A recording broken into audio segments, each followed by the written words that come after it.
Puasa Ramadan tentu diharapkan dapat mewujudkan ketakwaan pada diri setiap muslim.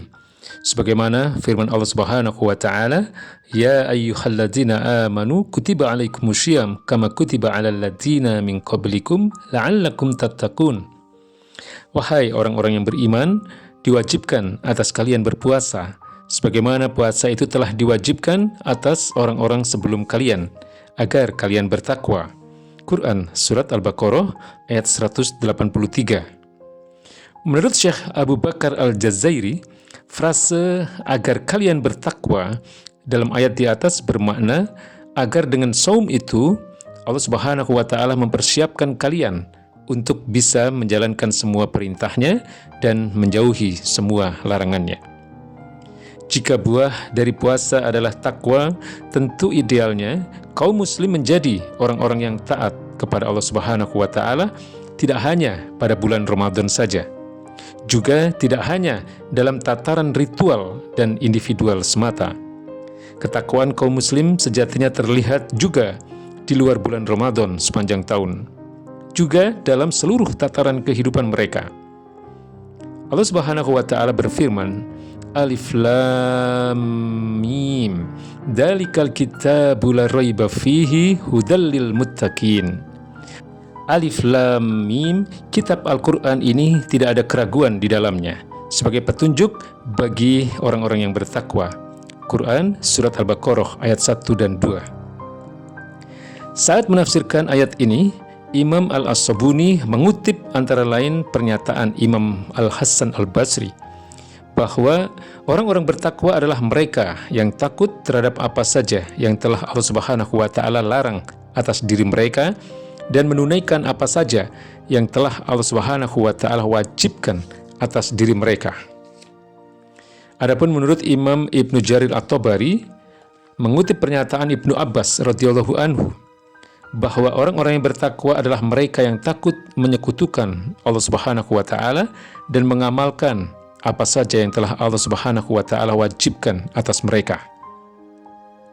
Dengan demikian, jika memang takwa adalah buah dari saum Ramadan yang dilakukan oleh setiap mukmin, idealnya usai Ramadan, setiap mukmin senantiasa takut terhadap murka Allah Subhanahu wa taala dengan cara selalu berupaya menjalankan semua perintahnya dan menjauhi semua larangannya. Selalu berupaya menjauhi kesyirikan, senantiasa menjalankan ketaatan, memiliki rasa takut untuk melakukan perkara-perkara yang haram, dan senantiasa berupaya menjalankan semua kewajiban yang telah Allah Subhanahu wa taala bebankan kepada dirinya. Bukan takwa namanya jika seseorang biasa melakukan sholat, melaksanakan saum Ramadan, atau bahkan menunaikan ibadah haji ke Baitullah, sementara ia biasa memakan riba, melakukan suap dan korupsi, mengabaikan urusan masyarakat, menzalimi rakyat, dan enggan terikat dengan syariah Islam di luar yang terkait dengan ibadah ritual. Orang bertakwa pun tentu selalu berupaya menjauhi kesyirikan. Syirik maknanya adalah tidak menyekutukan Allah Subhanahu wa taala dengan makhluknya, baik dalam konteks akidah maupun ibadah, termasuk tidak meyakini sekaligus menjalankan hukum apapun selain hukumnya, sebab hal itu bisa dianggap sebagai bentuk kesyirikan. Allah Subhanahu wa taala berfirman, "Ittakhadhu ahbarahum wa ruhbanahum arbaban min dunillah." Orang-orang Yahudi dan Nasrani telah menjadikan para pendeta dan para rahib mereka sebagai tuhan-tuhan selain Allah. Quran Surat At-Taubah ayat 31. Terkait ayat ini, ada sebuah peristiwa menarik. Diriwayatkan bahwa saat baginda Rasulullah Shallallahu Alaihi Wasallam membaca ayat ini, kebetulan datanglah Adi bin Hatim kepada beliau dengan maksud hendak masuk Islam. Saat Adi bin Hatim yang ketika itu masih beragama Nasrani mendengar ayat tersebut, ia kemudian berkata, "Wahai Rasulullah, kami orang-orang Nasrani tidak pernah menyembah para pendeta kami." Namun baginda Nabi Shallallahu Alaihi Wasallam membantah pernyataan Adi bin Hatim sembari bertanya dengan pertanyaan retoris, "Bukankah para pendeta kalian biasa menghalalkan apa yang telah Allah haramkan dan mengharamkan apa yang telah Allah halalkan, lalu kalian pun menaati mereka. Jawab Adi bin Hatim, benar wahai Rasulullah. Beliau tegas menyatakan, itulah bentuk penyembahan mereka kepada para pendeta mereka. Saat ini posisi para pendeta dan para rohib itu diperankan pula oleh para penguasa maupun wakil rakyat dalam sistem demokrasi. Pasalnya, merekalah saat ini yang biasa membuat hukum yang banyak menghalalkan apa yang telah Allah haramkan dan mengharamkan apa yang telah Allah halalkan. Contoh, di negeri ini riba telah lama dilegalkan atau dihalalkan. Bahkan pemerintah menjadi pelaku riba terbesar, di antaranya melalui pinjaman hutang dengan bunga tinggi. Setiap tahun, ratusan triliun rupiah harus dikeluarkan oleh pemerintah hanya untuk membayar bunga hutangnya saja, belum cicilan pokok hutangnya. Padahal jelas, riba telah diharamkan secara tegas oleh Allah Subhanahu wa Ta'ala di dalam Quran Surat Al-Baqarah ayat 275. Contoh lainnya adalah privatisasi berbagai sumber daya alam milik umum yang dilegalkan oleh sejumlah undang-undang, seperti Undang-Undang Penanaman Modal, Undang-Undang Migas, Undang-Undang Minerba, dan lain-lain. Padahal jelas, Islam telah mengharamkan penguasaan berbagai sumber daya alam yang menguasai hajat hidup orang banyak oleh individu, swasta, apalagi asing. Tentu saja sebagai wujud dari ketakwaan kita dilarang mentaati apapun produk hukum buatan manusia yang nyata-nyata bertentangan dengan syariah Allah Subhanahu wa Ta'ala. Takwa tentu memiliki sejumlah tanda.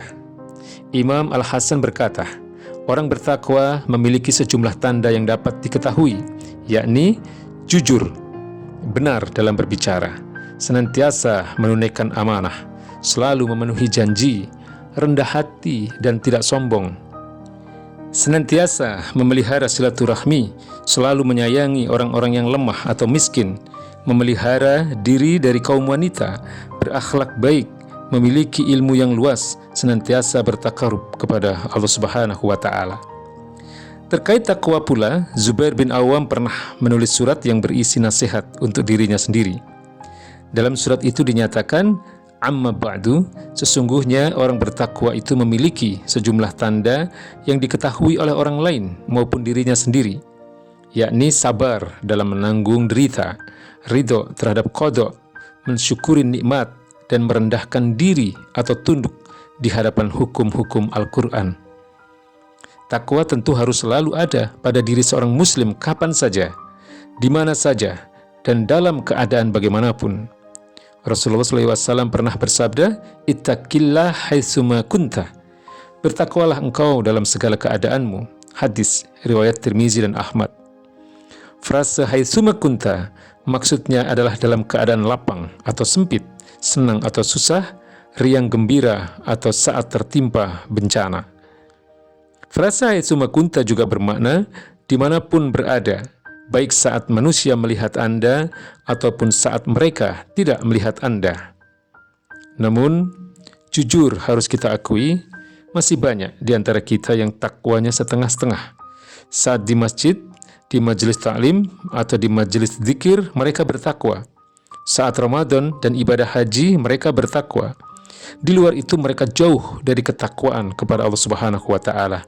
Saat ini misalnya, banyak muslim yang tidak memiliki lagi rasa takut saat bermaksiat. Tidak ada lagi rasa khawatir saat melakukan dosa. Tidak ada lagi rasa malu saat berbuat salah. Tak ada lagi rasa sungkan saat berbuat keharaman.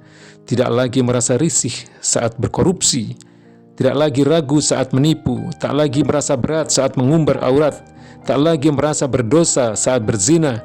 Maksiat seolah sudah biasa. Nauzubillah min dzalik. Terkait takwa, Abu Bakar As-Siddiq radhiyallahu anhu pernah berkata, wa'lamu anna akyasal qais at-tuqa wa anna ahmaqal humki al-fujur. Ketahuilah, cerdas yang paling cerdas adalah takwa, dan bodoh yang paling bodoh adalah suka bermaksiat. Apa yang dinyatakan oleh Abu Bakar As-Siddiq ini benar adanya. Betapa banyak Pejabat yang bergaji tinggi dan menikmati ragam fasilitas negara yang serba leks dan tentu serba gratis, masih saja terdorong untuk korupsi. Ia lalu tertangkap tangan dan masuk penjara. Ia celaka di dunia oleh perbuatannya sendiri. Belum lagi di akhirat, dia akan diazab oleh Allah Subhanahu wa Ta'ala. Mengapa bisa begitu? Karena ia tidak bertakwa kepada Allah Subhanahu wa Ta'ala. Saat ia tidak bertakwa, ia tampak bodoh. Sudah kaya dan terhormat, tapi tetap korupsi. Akhirnya ia masuk bui dan menuai aib. Jika saja ia bertakwa, tentu ia akan memiliki sifat qanaah. Ia akan menahan diri untuk korupsi. Saat terhindar dari korupsi, ia akan selamat di dunia. Tidak akan menjadi pesakitan atau masuk penjara. Ia pun selamat dari dosa korupsi yang bisa memasukkan dirinya ke dalam neraka di akhirat. Takwa sejatinya tidak hanya berlaku secara pribadi pada diri setiap muslim. Takwa pun harus terwujud secara kolektif di masyarakat dan kehidupan bernegara. Allah Subhanahu wa Ta'ala berfirman, "Walau anna ahlal qura amanu wattaqau lafattahna 'alaihim barakatim minas sama'i wal ard." Seandainya penduduk negeri-negeri itu beriman dan bertakwa, kami pasti melimpahkan kepada mereka berkah dari langit maupun dari bumi. Quran Surat Al-A'raf ayat 96. Ayat ini berbicara tentang penduduk negeri yang jika bertakwa, mereka akan Allah beri keberkahan yang berlimpah. Dengan demikian, agar negeri ini berlimpah keberkahan, tidak cukup mengandalkan ketakwaan secara personal. Harus terwujud pula ketakwaan secara kolektif. Dengan kata lain, ketakwaan harus mewujud dalam masyarakat dan kehidupan bernegara. Wujudnya tidak lain adalah dengan menerapkan dan menegakkan syariah Islam secara kafah dalam seluruh aspek kehidupan mereka. Wallahu a'lam bishawab.